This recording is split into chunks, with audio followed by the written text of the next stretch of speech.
We'll start this session. The title of this session is Hacking Blockchain, and it's presented by Konstantinos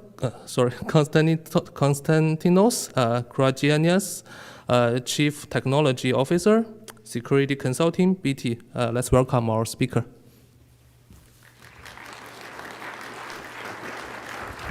Thanks. All righty. Okay, so before we begin, if Satoshi Nakamoto's here, he's required to stand up. No? No? Yeah, that's like the second funniest shirt usually at a hacker show. I'm the real Satoshi Nakamoto. Yeah. Okay, so we're at a very interesting time in InfoSec again. It's another sea change. So if you go way, way back to the terminal and mainframe days, we had one security paradigm where you could trust what you were getting. And then we dove into the web and web applications and we realized that, whoa, we can't really trust what we're getting anymore.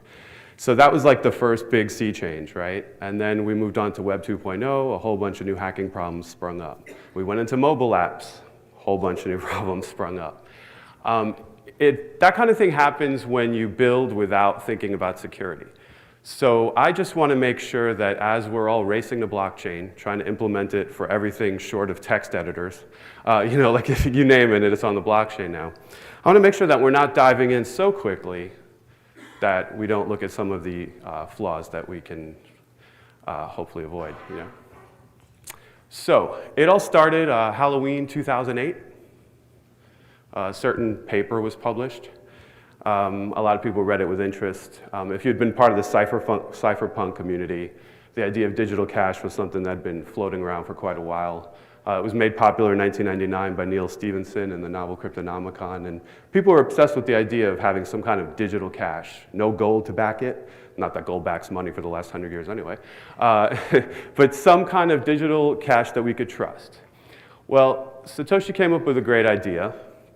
He called it Bitcoin, the idea that you can have something digital that has intrinsic value because of its scarcity, because of its difficulty to make, something that could change the world. He really did have some lofty goals when he came up with this. But remember that highlighted line, because when I first read this paper years ago, that's the line that stopped me. Transactions that are computationally impractical to reverse. That's going to haunt us, and we're going to take a look a little later on at just how important that line is in that paper and how it might not exactly be true. But anyway, Bitcoin did come out. It did start slowly rising in value. There were a few bumps in the road, a few negative bits of press that maybe made it soar even quicker, like the Silk Road. But for one reason or another, people started using it. His altruistic goals were met. He envisioned giving money to people in countries that couldn't even get a bank account. The idea that half the people in the world don't have access to banking. They don't have enough money to even open a bank account if there was one near them. So he had this idea of something that could easily be sent, exchanged, interacted with, immune to any kind of centralized government and collapse and things like that. It also turned out to be a strong investment. One of the most fun things about Bitcoin was how it would soar in value and sometimes plummet. I made some money off of it a few times. I got it at the right time. It's kind of funny too, because the first transaction that really launched Bitcoin, that made it become a thing for sharing money, was what I like to think of as the $5 million pizza. So this developer, Laszlo, sent 10,000 Bitcoin to someone who was willing to use his credit card to send him 2 Papa John's pizzas. If you do the math, that means each pizza is worth $5 million today. So I hope it really tasted good. I've had Papa John's, I doubt it. But anyway, so that's the $5 million pizza. But obviously people had to spend Bitcoins to make them a real thing. So he positioned cryptocurrency. He positioned blockchain. Satoshi, the anonymous Satoshi, no one knows who he is. Some people said it's Nick Szabo. Some people said Hal Finney. Everyone has their own theory. I wish it was me, but it's not. He really positioned this concept of blockchain. He created the movement. So for those of you who aren't too clear on blockchain, we're going to just spend like 2 minutes just on the super basics, so whenever I bring up things, it won't sound too crazy. But the idea is really simple. It's that you can have a couple of parties, they can exchange some form of data with each other. Originally, Bitcoin was for spending, so you can exchange the idea of paying someone. But it's not limited to spending. It could be some kind of contract, some other kind of digital asset two parties can exchange it without a third party actually controlling it, some kind of central organization. So depending on the network, that transaction will be verified instantly, or it'll be queued to be handled later on by the network. Now that transaction gets lumped in with a bunch of other transactions into something called a block. That block's identified by a hash, and each block, when it eventually gets strung up in a chain, refers to the hash before. So there's no way to really fake it. The chain kind of knows that the next block logically belongs there. They have to be validated to be added. So when you buy something and the system validates that you have the money to pay for it, it gets added to the transactions, put on this long blockchain. You know, in the early days, the blockchain could be downloaded in a few minutes. Now it's about, you know, close to 100 gigabytes for Bitcoin. So you have to download this gigantic thing if you want to be one of the nodes. Now, miners have to do some work on each of the blocks. And that way, when they do the work and compare the hashes, it validates that it's a valid hash. And also, it keeps it from becoming easily fooled by a computational power attack. So the idea is that you have to do this work, and the work gets harder and harder. So over the years, every 4 years, it gets harder and harder exponentially to create more Bitcoin, for example. And other networks take the same idea. So the harder the math gets, the harder it gets to win any money. So even though miners are rewarded and they will get Bitcoin in the early days, nowadays, if you don't have a supercomputing farm, you're not going to get any Bitcoin. It's just not going to happen. The competition's too fierce. But when they're rewarded for doing their proof of work, the block gets added to the majority chain, so this big, long, snaking list of transactions is a ledger. And Satoshi wanted that ledger to be viewable by everyone to keep things fair. So you can at any time look and see, hey, this person really does have this money to pay me. So it's distributed ledger at its best.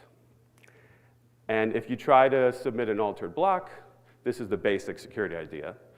It would change the hash and everything else would be rejected. So if you try to force in some fake block to give yourself some money, the network would go, yeah, not really, and then throw it away. The majority consensus rules, it would know that you tried to do something wonky, essentially. So this is just a basic idea that everything is very transparent and very trustworthy. That's the basics. People have taken that and moved it for money. You can have digital assets. Artists, for example, can have songs and get paid instantly in micropayments. An interesting idea is to use blockchain for black box identity. You can have all your identity in this sort of like box on a blockchain, and then whatever application needs a piece of your identity to validate something could take just that piece, interact, and then everything else remains secret. You don't really need your bank to know your medical records. You don't need your doctor to know how much money you have in the bank, although your insurance company probably knows. So you have to like segregate things. So that's one idea of blockchain. You can have verifiable data. For example, do you want to have a title to a house in the blockchain? It could prove that you're you. If the government collapses, well, look at that. It's an immutable record. It's distributed, decentralized. So it's a great idea that this information is widely visible. And smart contracts, of course, and we'll get into examples of those in the hacking section. The idea that you can have contracts interact without a human being involved. It's probably good to have humans involved, as you'll see. So attacks past and present, a lot of these so far haven't been against blockchain's concept, but more the implementation. And that's really where a lot of hacking comes in, right? I mean, you can install some secure server, but if you implement it poorly, there will be some way in. I've seen this in the most extravagant setups, and there are times when we go in and we have to do an ethical hack on something that's off-the-shelf software. It's like, well, why would you hack it if it's off-the-shelf software? Because we're testing the implementation. So when I go in and test financial applications and blockchain applications, I'm looking for the mistakes they made in implementing these grandiose ideas, basically. So that brings it to a caveat. I'm not allowed to discuss actual vulnerabilities found in my company's clients. That would get me in a lot of trouble. So what I chose to do is I'm going to give some publicized examples, and there are some holes in those stories that I'm going to fill in with some best guesses based on things that I've seen in the environments. So I figure that's fair. If I'm wrong, it doesn't matter because I've seen the attacks work the way I'm going to describe them. So if I'm a little off on those details because they didn't publicize everything, at least you see stuff that really worked in the end. So the first bit of code that ever manifested as a blockchain flaw was in Bitcoin itself. So this guy, Art Forrest, he identified this one return bug. Now, it looks like such a simple little thing, but basically how it was doing is when it was validating transactions, it was leaving a 1 on top of the stack, just to keep it real simple. So what that meant is it would be possible to have it kind of do a quick loop and pay with somebody else's money. Satoshi saw that as a potential disaster. Blockchain and Bitcoin were in their infancy. It was only out about half a year or so. So he kept this very secret. For someone who was so all about transparency and public awareness, he was worried that if this got out that early, it would sort of, destroy Bitcoin. So he kept it quiet till he could roll out a patch and then majority consensus could kick in. And when that happens, all of a sudden, all the nodes were safe and protected against this. But what's interesting is Satoshi had a belief that early users would want to maintain the value of Bitcoin. They had like their own stake in it. So if this hacker, instead of reporting it to Satoshi, had decided to take advantage of this and started spending other people's money in the early days, he would have basically devalued Bitcoin completely. So his own holdings would be lost too. So he did the right thing, maybe because he wanted Bitcoin to soar, not necessarily just altruism, but it's hard to say. So from there, we moved on to pretty much the first big disaster, so Mt. Gox. Now, in the early days, no one knew how to get Bitcoin. You can meet someone in a shady bar or something and do the e-wallet thing and try and buy Bitcoin from someone. But most people would go and buy Bitcoin from an exchange. So Mt. Gox was set up to be a Magic the Gathering website, and then it was reconfigured to be a blockchain exchange. So what could go wrong, right? When a site is made to be an amateur gaming site and then it gets converted to a financial center, it's a foolproof plan. I think Citibank did the same thing. So there were a whole lot of mistakes made in the coding. And in June 2011, $8 million of Bitcoin were stolen because the first mistake they made was they built this system and they didn't actually take advantage of the underlying technology. So they had a system where you could do a certain amount of trading inside Mt. Gox without ever touching the blockchain, without ever going out and letting all those machines, all those nodes on the network validate the transactions. So in June 2011, supposedly someone got in with an admin password. There was no two-factor authentication. It was just a password. And was able to move coins around without ever touching the blockchain and then withdraw them. So by the time anyone realized what was going on, $8 million had been stolen, and Bitcoin took its first big hit. So they fixed that by adding two-factor authentication. Again, it was a gaming site turned into a financial one. But then in February 2014, something really bizarre happened. 460 million vanished, and this spelled the end of Mt. Gox. Now, there was something in Bitcoin from the very beginning called transaction malleability. The idea that before a transaction gets fully validated, you have to trust the signature that says, hey, I'm making this transaction. Because of transaction malleability, it is in theory possible to write a little quick recursive bit of code that constantly keeps trying to make a transaction. And whoever this attacker was, supposedly, according to the CEO, was able to exploit that and get all this money out before the system realized what was going on. There's a lot of skepticism about this, because all other software instances around the world knew about transaction malleability and wrote around it. It was just a very simple thing to code around. But Mt. Gox's code was just very primitive. They had no version control software. Bug fixes were often delayed.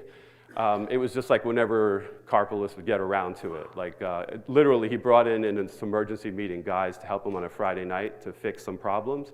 And then at like 8 o'clock, he's like, all right, we'll resume on Monday morning. It's like, what? We have a crisis on our hands here. He's like, no, we'll resume Monday morning. He had a very laid-back attitude, and it led to the bankruptcy of this company.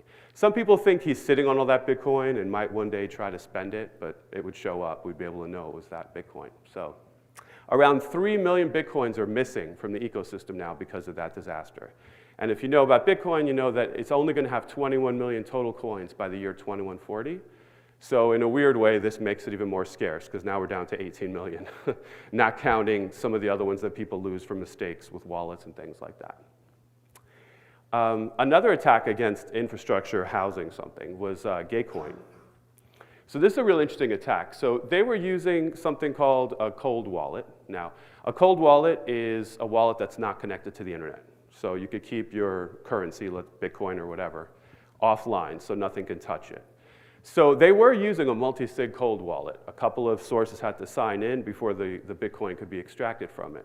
However, through a clever attack, and I've done this exact attack against the client, I can't say who, basically they were able to do a server disruption. They were able to exploit an infrastructure flaw in the server, cause it to reboot, and then bypass the multi-sig cold wallet, go straight to the hot wallet, which is the wallet that's connected to the internet. By doing that, they were able to just start siphoning out. It wasn't such a big attack, 250 Bitcoin. I mean, today that would be a big, that'd be $250,000 right now, and 185,000 of Ethereum's cryptocurrency. So again, it shows you that you can have this wonderful trust environment where these machines all are very open and transparent. But if you make a simple mistake like a server flaw, an implementation, you could bypass all your security settings. Some of the most damaging, though, goes right back to code. Ethereum had a huge problem in just May 2016. They found a contract flaw. So the DAO is a decentralized organization. And what it does, it's autonomous. So it automatically tries to resolve contracts. So you could think of it as a place where you can come up with a good business idea and the machine will take a vote, sort of, and decide if it's going to give you funding for that project. So let's say Airbnb, you can make a blockchain Airbnb and put it on this and it'll vote and people will say, yeah, I want to put my money into that business. The idea that anyone can rent a house. So it was running through all these smart contracts and there was one huge flaw in there. So the system allowed you to get out of a deal. So if there was a product coming out or a contract coming out that you weren't that interested in, you can take your ETH out. You wouldn't have to pay. You wouldn't have to be part of the system. A hacker found that there's a recursive flaw. Again, recursive, the idea that you can get something to happen many, many times. He was able to make these, they called them splits because you're literally splitting. You're out. You don't want to be there anymore. He was able to do splits inside of splits without the system knowing that the last one was validated. So he was able to take out ETH that wasn't even there in the first place.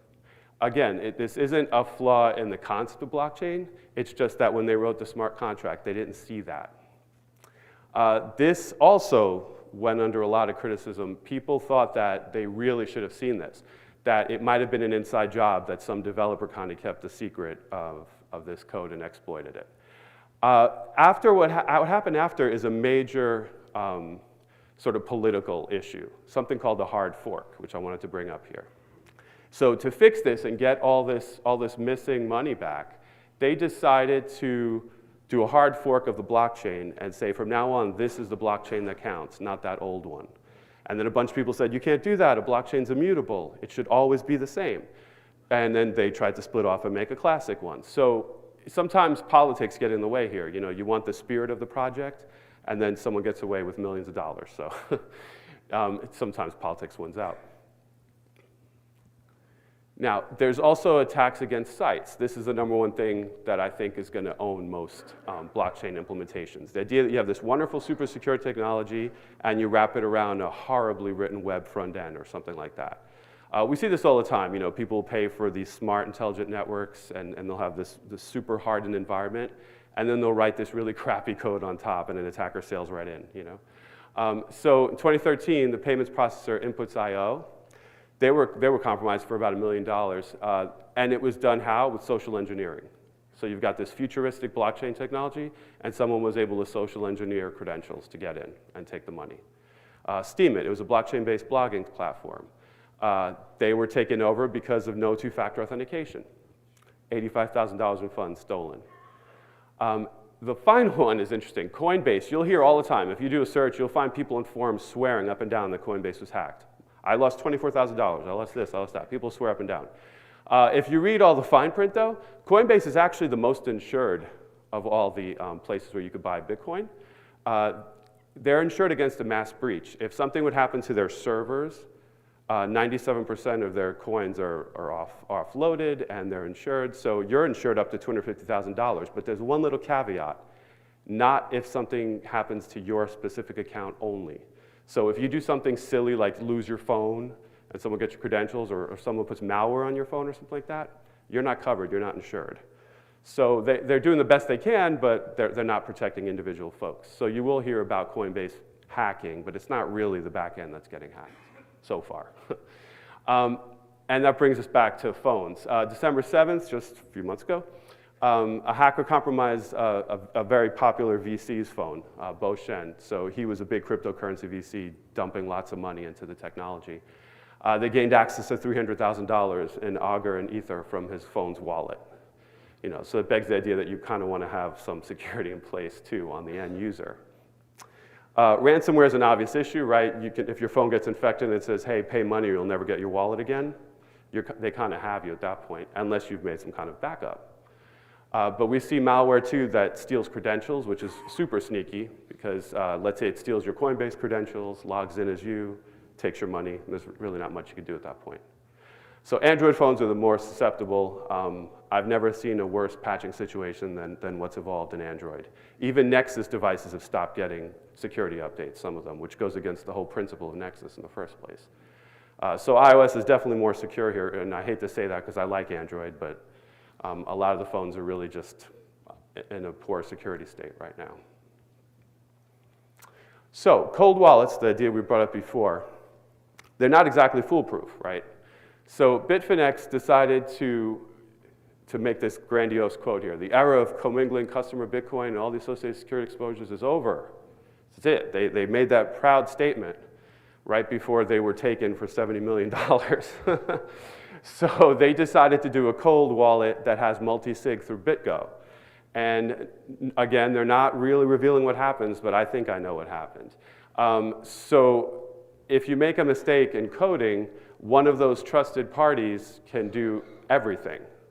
So basically, BitGo had a flaw that allowed it to just initiate whatever it wanted. So hackers were able to take advantage of that. And that so-called cold wallet turned hot, and the $70 million vanished. Now, this brings us up to an interesting point, again, like I brought up with insurance. Bitfinex had to tell its users, well, we're going to give you back 36% of your money. That's it, sorry. And they issued a new coin to do that, their own coin, which, if you think about it, might have been a ploy to generate more revenue by spiking it in value. You got to be careful, right? If you're going to keep your money in your cryptocurrency at a site, that kind of thing could happen. You know, you're not going to get all your money back. You're just going to get a little piece of it.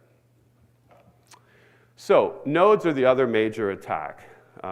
Just checking into the time. Major node attacks have been thwarted in the past. In the early days, 2010, when Satoshi was still hoping that people's altruism would prevent the network, one Bitcoin block had a flaw that was able to generate 184 billion transactions. And it really stood out immediately. They were able to create a soft fork, the idea that they put some patches out and let the network choose the better one, and then that sort of went away. But it was an early stumble. Ethereum just had a stumble like that in September. One block had an out-of-memory issue, and it was crashing, and they had to kind of fix it the same way. But what's interesting is it happened after that hard fork I talked about, and some people think it was a political attack, like they were angry about the hard fork, so they sabotaged Ethereum. It might be. In August, we also saw the first 51% attack that succeeded on a wide scale. Now, 51% attack is the idea that the network has to have consensus, that all the nodes have to agree on something to propagate a block. Over here, they were able to rent NiceHash hash power and attack the network. And as a result, they were able to get control and fork the blockchain over to their particular stream and get some money. Now, on a normal day-to-day, what we see when we're looking at blockchain applications is the port issue. Depending on what altcoin or whatever you're mining, there are certain ports that they use. A333 is a common one. Triangles uses different ones. They all use different ones. If we know what ports we're looking for, we could launch a denial of service against nodes and cause the network to shift one way or another. And again, it depends on whether it's a mainstream currency or not. So there's traditional risks to these new applications, right? So with digital assets, you could be attacking ownership. You know, what does it mean to lose ownership on a blockchain? Who are you going to complain to? The blockchain? It's not going to listen. Identity is a huge problem. If you do identity theft on the blockchain level, that's disastrous. You know, if you have one of these black box ideas I talked about, where that's your whole identity and it interacts with everything, with your driver's license, whatever goes on in your government, and someone takes that over, it's very, very difficult. There's no centralization to go to complain. With verifiable data, there's always malicious transactions, as we've seen. This happens all the time with the websites. And with smart contracts, we already saw the code flaws, right? The DAO. So that's the kind of stuff that we're seeing now, but that's not the kind of stuff that's the future issue here. I'm worried about the fact that we might be building on a digital house of cards right now, okay? So if we could go back to that one little quote, transactions that are computationally practical to reverse. So in August 2015, the NSA publicly warned against using ECC, the type of encryption, elliptic curve cryptography, that's in blockchain. Okay, and this was the first thing that leapt out at me, because I was a physics major, and I've done a lot of work with quantum computers and quantum key distribution. So when I first saw blockchain, I was like, is this for real? Are we really building on ECC? So just really lightly, I don't want to get too deep here, but elliptic curve cryptography, it's public key system. You know, you have a public key and there's a private key. But unlike RSA, where it's just two huge numbers, it works on the algebraic structure of an elliptic curve and taking the points on there. And that's where you get the difficult to reverse transactions. So you can't figure out what points were used easily. It would take more computing time than the universe has, in theory.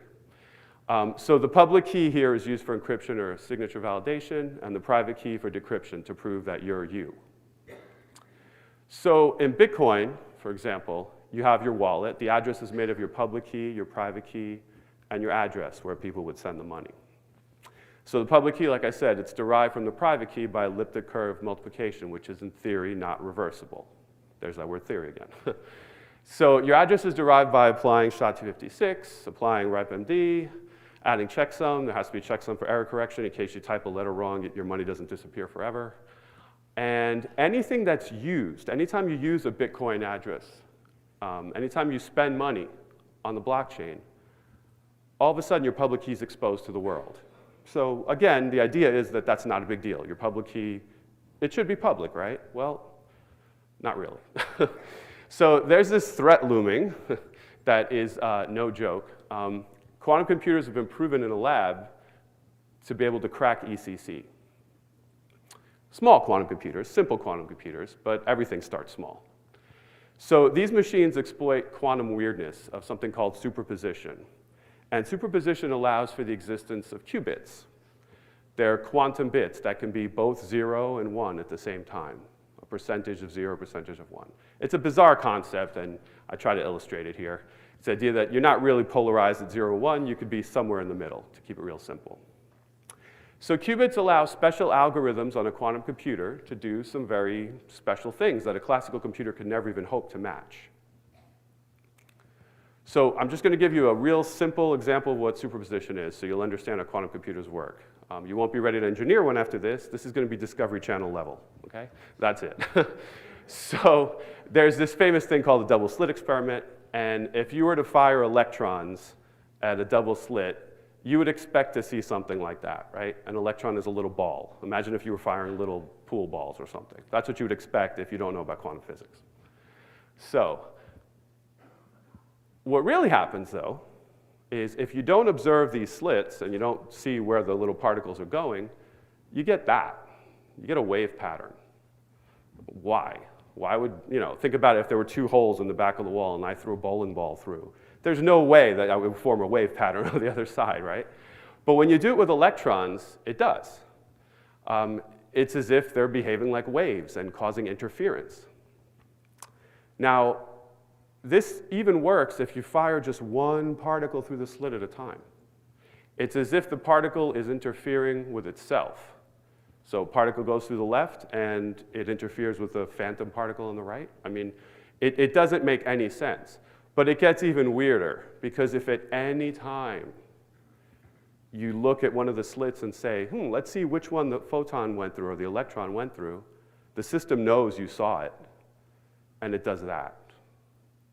It's like, oh, he saw that I'm supposed to be a little ball, so let me act like a little ball. Now, that's super weird, right? And that's particle-wave duality, which is basically the core mystery of quantum mechanics. in a nutshell. So there's all sorts of interpretations as to why this happens. My favorite is many worlds interpretation, the idea that the particles are interfering with copies of themselves in another universe. And then when you observe, you decide that you're in this universe and the other universe goes away, and that's why you get that. It sounds crazy, right?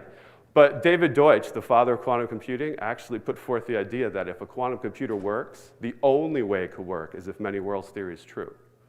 He put forth the idea that you would need 10 to the 500 particles for a quantum computer to work, and the known universe only has 10 to the 90. So it's an interesting idea. The quantum computer wouldn't literally fit in our universe. So it's kind of fun. But back to what happens. So when you observe either slit, you're destroying this thing called superposition. Now, quantum computers have to maintain superposition to be able to do all the weird stuff we're talking about. So a lot of labs around the world have got them to maintain superposition for varying amounts of time, sometimes measured in milliseconds, sometimes measured longer, sometimes in super cold temperatures, sometimes in silicon, which is, of course, interesting, because then you could build machines that you don't have to have in the side of a mountain with refrigeration running 24 hours a day. University of Maryland, for example, came out with this amazing plan this year for a machine that could easily be scaled 5 qubits at a time. Just chain it up. You could end up with a machine, in theory, that could crack any encryption. So these machines are coming. And to crack encryption, they have to run something called Shor's algorithm. It was invented in '94 before there were any quantum computers. And it's the idea that using the periodicity of numbers and representing them as waves, you could find out the two numbers that are composing something like RSA. So you can have these two 400-digit numbers that you're looking for, and a normal computer could never do that. But a quantum computer could see them as waves and constructively build a guess as to which two numbers are the correct answer. So far we've been able to do it in the lab to prove 21 equals 3 times 7. I'm sure you wouldn't have been able to do that on a piece of paper on your own, but a quantum computer did it. But it's not that it did it, it's how it did it. That's amazing. All the labs, including country-run ones like the one in Australia, predict that within 3 years they should be able to string together hundreds of qubits. And by modifying Shor's algorithm, you can crack ECC. So within 3 years, what might happen? We have all these Bitcoin transactions. They have a signature and a public key to verify the owner. That's all publicly available information. The minute you spend money, the minute you give someone some Bitcoin, everything that a quantum computer needs to take your money from you going forward is out there. It can actually become you. It can use Shor's algorithm, find your private key, and start spending your Bitcoin. You don't really have to be online to do this. You could download the entire blockchain and go back from block 1, from when Satoshi gave Hal Finney some Bitcoin in the first data test, all the way to now, and just go through and try every single transaction and try and get money from every single wallet that was ever exposed.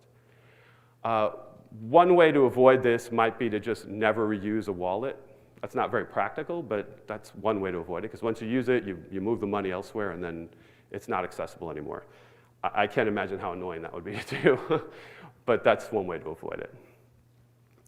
So one way around it might be a type of hash-based post-quantum cryptography. One example is Lamport signatures. It's the idea that instead of using something like ECC or RSA, you would have a public key that consists of 320 hashes, and what these are 160 pairs of random numbers that are made with RIPE-MD to be 160 bits long. So huge, huge numbers. And you would make your address a hash of your public key, and anytime that someone tried to use it, they'd have to know which of each pair number was used to create a bit.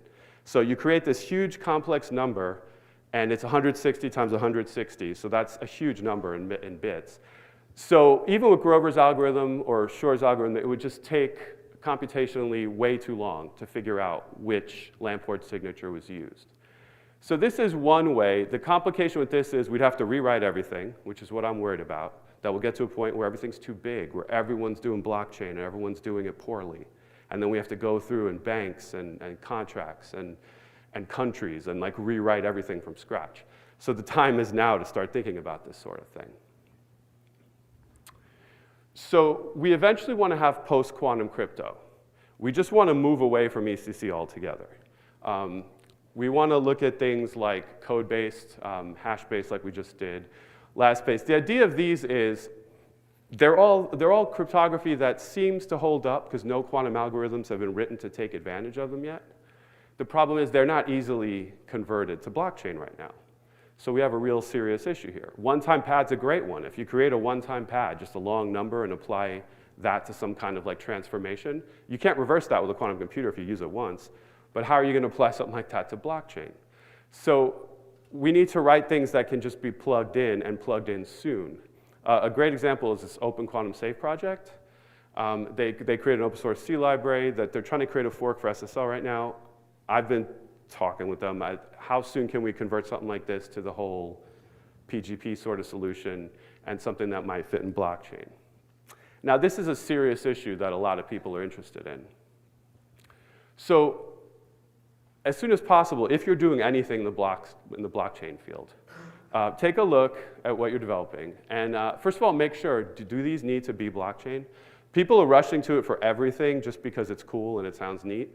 I'm not sure you need to do it everywhere just yet. I think it's still too early to trust. So you want to consider security, permanence of data. Sometimes being able to make changes is a good thing. A good example is in healthcare. You don't want someone's gender, for example, being immutable because what if they have an operation one day in transition? You know, it's going to be immutable in the blockchain. So you got to consider things like that, like how immutable data is. And whether current technology may be superior. You know, not everything should be blockchain, you know, not just yet.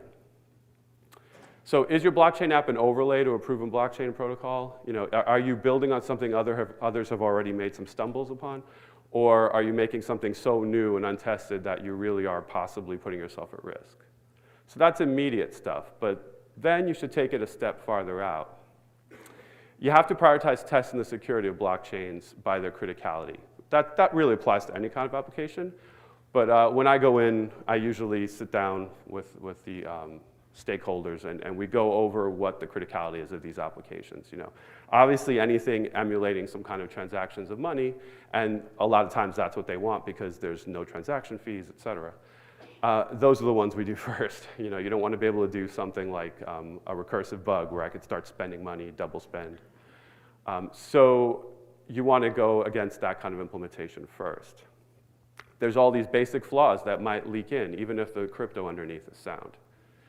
And if you do have ethical hackers come in, you have to make sure they've worked with blockchain protocols before.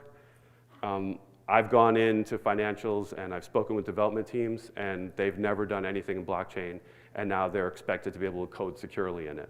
Or their internal testing team is like, yeah, we did an ethical hack of this. I'm like, is that your first blockchain ethical hack? It's like, yeah, okay, so, you know, maybe that's not the best time. It's not the best time for you to, you know, cut your teeth. The people who come in should have actually touched blockchain before. Looking ahead, like I said, the future of blockchain security is a big deal. You know, here's an example. You know, there are all sorts of federal incentives right now.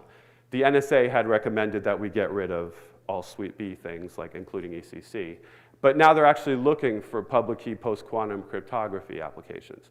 There's a whole lot of money and prizes awaiting someone who comes up with the perfect post-quantum crypto that could just be plugged in. But my worry is that we're not going to be able to just plug it in, that it won't be something that we could take an infrastructure that's become into a snaking monster and just plug it in. You know, I think we need to really slow down and slow our roll, so to speak, and build this stuff in now. Consider investing your dev resources, if you do have anyone experienced in this, to give something back. This is very much a community, so it'd be good to see kind of like a sharing of information. And yeah, there's that link to the NIST. So let's make sure that, you know, we're building towards a valid future here. So I should be able to take a couple of questions here. There's also going to be a focus on session in 2024 from 3:45 to 4:15, if anyone wants to come there. And if you want to see all the zaniness going on in blockchain, you can follow me on Twitter, Constant Hacker. So I could probably take a couple questions here before we disperse. Or you could save it for the other room where it's a little more personal. Okay, yeah. So it's not so much a question, I suppose, as a comment, which is that for those who watched the crypto panel this morning, it's not just quantum crypto that is concerned, there may well be mathematical attacks on ECC and on RSA. We heard Yeah. that from the guys. It's not, Implementation however much attacks. you believe in post-quantum or quantum, and I know a lot of people don't, we need to be aware of this stuff anyway, right? Yes, absolutely. Good point. Quantum's just a sexier word. Okay.